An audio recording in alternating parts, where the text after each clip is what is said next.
Welcome to the channel. Today's story is about a desperate teenager who decided to do the impossible, escape his home country by hiding in the landing gear of a giant passenger plane. Nighttime Madrid slowly stirred to the deep hum of an approaching airliner. Through the hazy mist, the runway lights seemed to tremble, as if afraid of themselves. Controllers, sleepy mechanics, shift workers, everyone was already used to this late flight. Nothing out of the ordinary. Everything was normal, or so they thought. But tonight, fate had other plans. As the landing gear of the giant Douglas DC-8 touched down on the runway, no one yet knew that beneath the plane's belly, right where the metal mechanisms descended with a deafening screech, a person was clinging on for dear life. A person who should not have survived. The pilot, usually calm and focused, suddenly sensed something amiss even during braking. In the cockpit, an alarm indicator lit up, as if a secret was hidden within the plane, one it didn't want to reveal. The pilot frowned. What was it? A mechanical malfunction? Landing gear failure? But no. Everything was normal, except for one thing. When the airliner finally came to a complete stop in the middle of the runway, the mechanic who approached the landing gear froze. His flashlight trembled in his hand, as if he himself couldn't believe his own eyes. And he shouted, loud, desperate, calling out to everyone around. There's a person here. A person under the landing gear, and he's alive.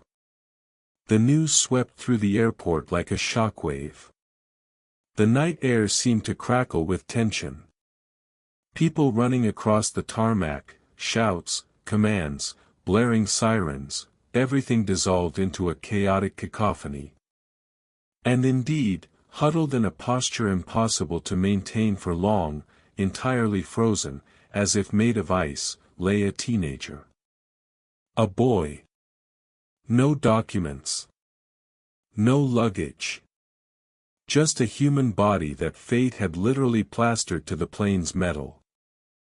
His fingers were bluish, his skin paler than chalk, his lips cracked, and his breath was barely discernible.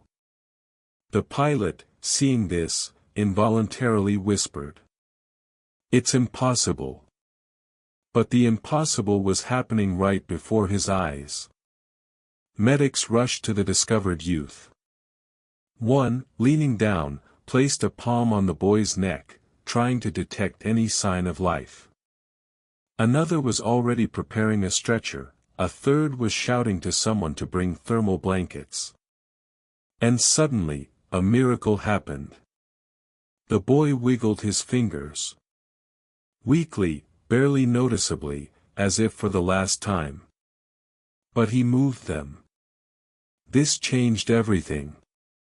The medics exchanged glances, hope flickering in their eyes. They grabbed the stretcher as if carrying a treasure that could vanish right in their hands. Urgently, instantly, almost running, they carried him to the ambulance. And the pilot couldn't tear his eyes away from the teenager. How? How did he even get there? How did he not freeze? How did he not lose consciousness during ascent? Experts would later say, it's impossible. Doctors would say, he shouldn't have survived. Physicists would say, the odds are zero. But the guy was alive. And his name was Armando Ramirez. As the young Cuban was rushed to the hospital, doctors were already gathering in the medical center hallways, ready to witness something that defied textbooks and medical logic. They expected a body, cold, dead, frozen. That's how it should have been. That's how it always is. Anyone who tries to hide in a plane's landing gear compartment dies halfway there. But today, the rules of the world had, for some reason, decided to break down. The guy opened his eyes. Only for a second. Only for a breath. But he opened them. And from those eyes stared fear, mixed with hope. Hope that he had finally made it to the place he'd dreamed of reaching his entire life. But what had brought him there? What had forced the teenager into that deadly trap? What story did he carry with him? This story began far from here, in the scorching Cuban land, where the air smelled of tobacco, the sea, and fear. And it was a story worth telling. As Armando's eyes closed once more in the hospital room, his consciousness drifted far away, to where it all began. To a world he had left behind, risking his life. To a world that had become his prison. It was a hot night in Cuba. The very air seemed to vibrate with oppressive heat. Old 1950s American cars crept along the streets of Havana, like ghosts reminiscing about better times. Music from the bars mingled with people's voices, but beneath all these sounds, the silence of dictatorship lurked. Armando grew up in a poor neighborhood, where wooden shacks faded under the sun, and the walls seemed weary from the endless struggle for survival. His mother worked on a tobacco plantation, his father as a fisherman's helper. Life was hard, but bearable. Until the moment came when it was no longer bearable. Even as a child, Armando heard the adults talking, quietly, in whispers, as if the walls had ears. They spoke of arrests. Of denunciations. Of the fact that there were only two ways to leave Cuba. By sea or to the grave. And when he turned 15, his neighbor, a literature teacher, was taken away. Taken at night. Dragged away so quickly that even the dog didn't have time to bark. Only the quiet weeping of his wife echoed through the neighborhood. This was his first lesson in freedom. The second lesson came a year later. Armando saw his best friend, Rafael, beaten by soldiers for listening to Western music. Seemingly, just a cassette, just music. But to the authorities, a crime. Armando stood nearby and watched as Rafael, gasping for breath, looked at him with eyes that screamed without words. Run. You have to escape. And those words were forever etched into his soul. But there was an even deeper reason. A personal one. Heart-wrenching. When Armando was a child, his father once went out to sea in a makeshift boat. He wanted to reach Florida. He wanted to sever the chains of the regime, he wanted to give his family a chance at a future. But the boat disappeared. It was never found. And his mother didn't leave the house for years after that. She would sit by the window in the evenings, holding an old camera with which his father had once photographed the family. She would whisper the same words. He made it. He's alive. He would want you to be free too. And those words became a vow for Armando. The escape plan came to him suddenly, like a flash. One evening, he met Rafael near the old factory. A place where no one went at night. The friends had long understood each other without words, but today Rafael spoke quickly, nervously, as if he feared the walls might be listening. Armando. I found a way. A real one. A plane, he whispered, glancing around. We can get to Spain via the landing gear compartment. That phrase hit Armando like a hammer. He knew what attempting to get into that compartment meant. Everyone knew. It was suicide. But his father's voice inside him said, freedom isn't for those who are afraid. And Armando made up his mind. They began to prepare. Days and nights. They went to the airport fence, studied flight schedules, watched the mechanics. They sat in the bushes for hours, enduring thirst and exhaustion, just to learn how the landing gear extended, where they could climb in, and how much time they had before it retracted. Each time, his heart pounded as if it wanted to burst out. Every rustle seemed a threat. Every spotlight, a judgment. But the boys wrote everything down. When the plane turned onto the runway. How many seconds the compartment stayed open. Which of the compartments was the widest? It was an operation of desperation. But they believed, or wanted to believe, that it could work. On the night of the escape, everything went wrong. They reached the fence. Climbed over. Ran between the bushes, hiding from the spotlights. Everything seemed perfect. But as they approached the plane's landing gear, the one they were supposed to fly out on, Raphael was seized. Soldiers rushed out from around the corner, as if they knew their plan. Raphael cried out, not from pain, but from fear, from the realization that it was all over. He was dragged away, like the teacher had been, like many before him. Armando stood hidden in the shadow of a cargo container, trembling, powerless to help. He saw his friend kicked with a boot, his hands shackled, and led away. Raphael only managed to shout, "Run, Armando. Do it for both of us." And that was the moment that changed everything. Or would have killed everything, if Armando hadn't dared. He ran towards the plane. He heard the soldiers shouting in the distance. He saw the landing gear begin to retract. He felt fear tearing at his lungs. But he jumped. He leaped into the compartment, which was already closing. And at that instant, at the last moment, he gripped a metal pipe, and the world went dark around him. He remembered nothing more. Now, in a Madrid hospital, that moment resurfaced in his mind again and again. But the most important part was yet to come. Because his story was not just about escape. It was about a miracle that defied the laws of nature. About survival where people die in minutes. About what happened to his body and his fate at an altitude of 10 kilometers.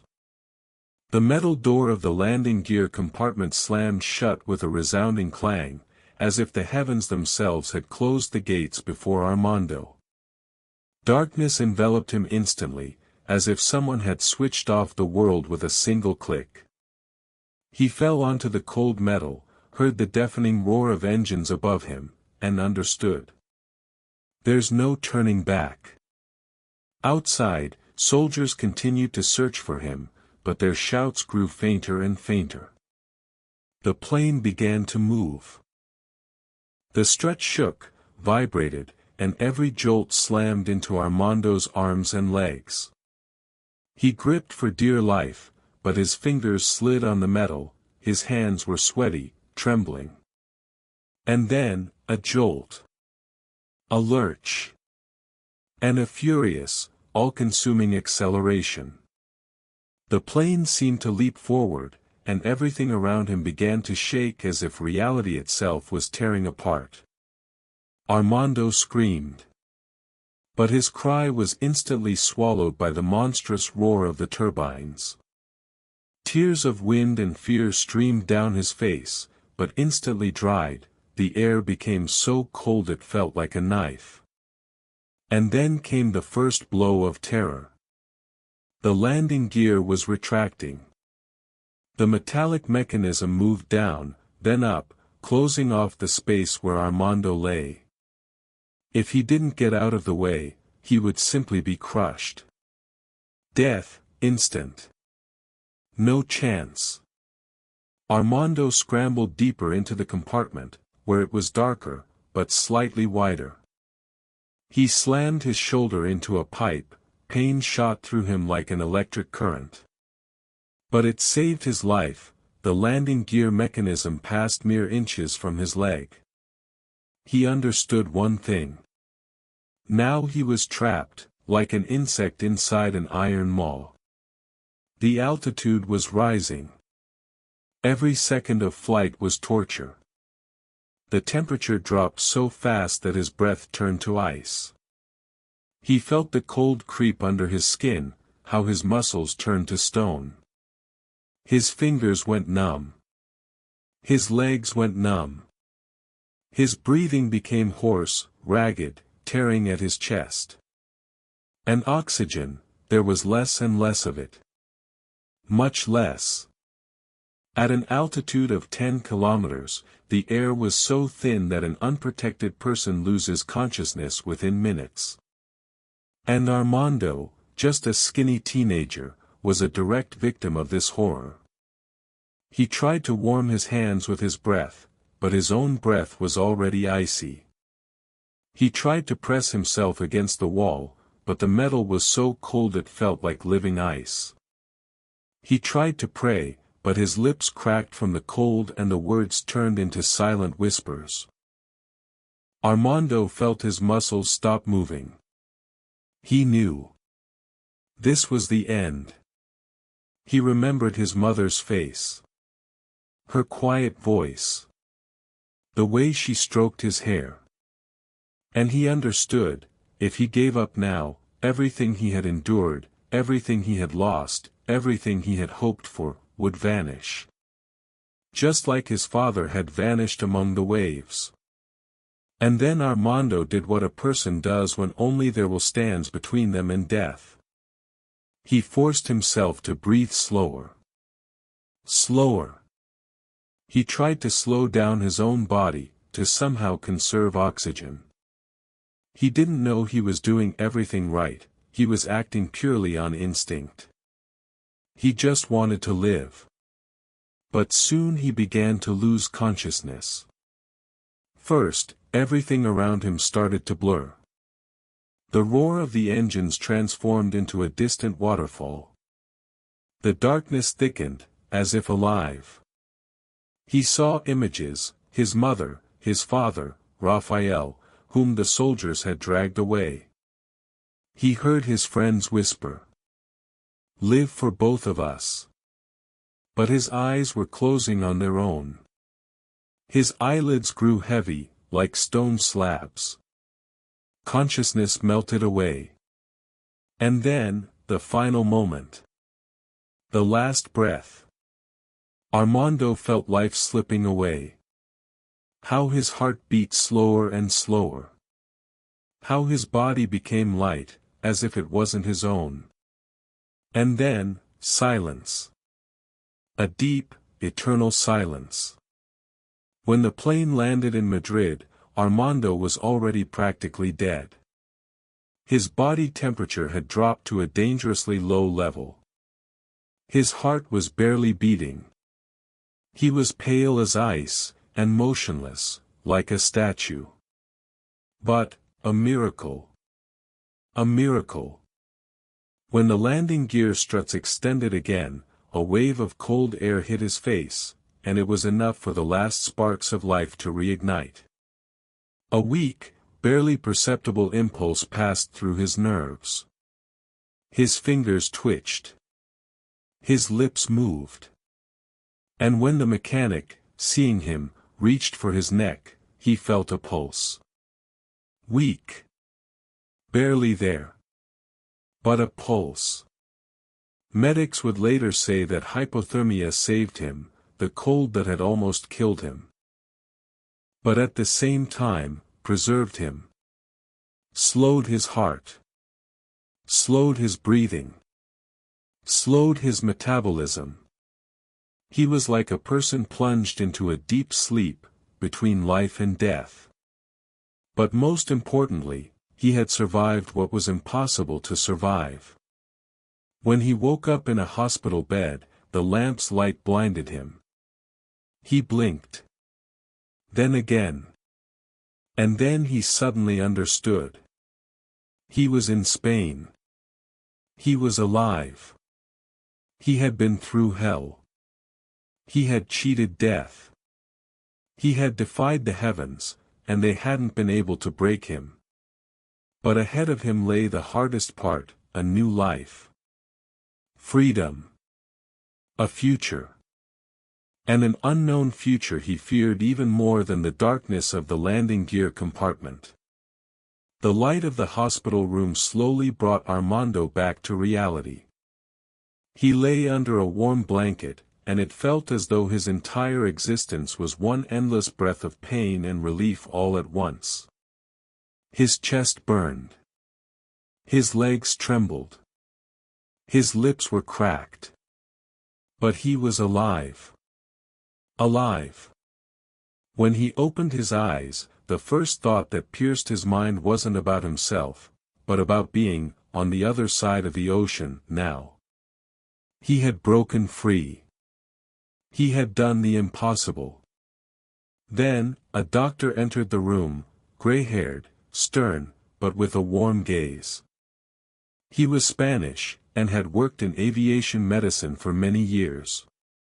He had seen accidents, he had seen tragedies.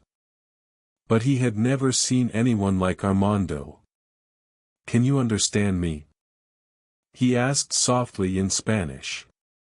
His voice was calm, as if the doctor was afraid to startle the miracle lying before him. Armando nodded with difficulty. "How long have I been here?" Armando rasped, each sound echoing with pain in his throat. "Only 1 day." The doctor replied. "But it's incredible that you can even speak. You've done the impossible, kid. Many don't survive 5 minutes where you spent 10 hours. You're a phenomenon. A true miracle." And at that moment, Armando allowed himself to smile for the first time. Weakly, but genuinely. He had won. He had won a fight that no one had ever won before. After several days in the hospital, officials began to visit Armando. The Spanish press buzzed so loudly the walls shook. Newspapers, "The kid who fell from the sky." Television, "Cuban survives the impossible." Reporters pounded on the doors. The Minister of Interior Affairs personally signed a document allowing him to stay in the country. They granted him asylum. They gave him a chance to start over. But when the official laid the papers before him, Armando did something no one expected. He looked him directly in the eyes and asked, "What about my friend? Rafael? They captured him. Is he alive?" The official sighed. That sigh was heavier than 1,000 words. "We'll inquire through our embassy, but Cuba rarely acknowledges such cases. The chances are slim." And Armando's heart sank. As if everything he had done had become meaningless. He had survived. But he had survived alone. Armando learned to walk again, his muscles barely obeyed him. He learned to speak without pain, his throat was still traumatized by the cold. He woke up in a cold sweat at night, dreaming of engines, darkness, and Rafael's cry. He flinched at any loud noise, as if he were still lying in the landing gear compartment. But with time, the shadow lifted. A Spanish family, upon hearing his story, offered him a home. They became his protectors, his new family. He went to school, started working, building a life. But one dream remained. The main one. Sacred. To find his father. When he turned 21, he traveled to the U.S. for the first time, now freely allowed in. He stood on the Miami waterfront, where thousands of Cubans had dreamed of being their entire lives. The wind ruffled his hair. Waves crashed against the concrete. His heart pounded like crazy. And he felt a shock. Because among the old men sitting by the ocean and feeding seagulls, he saw a man. He saw that face. Those eyes. That smile. He recognized him instantly. Even after all these years. Even after everything. Dad? His voice cracked. The man slowly turned around. He looked. Couldn't believe his eyes. He got up. Walked closer. Trembling all over. And uttered just one word.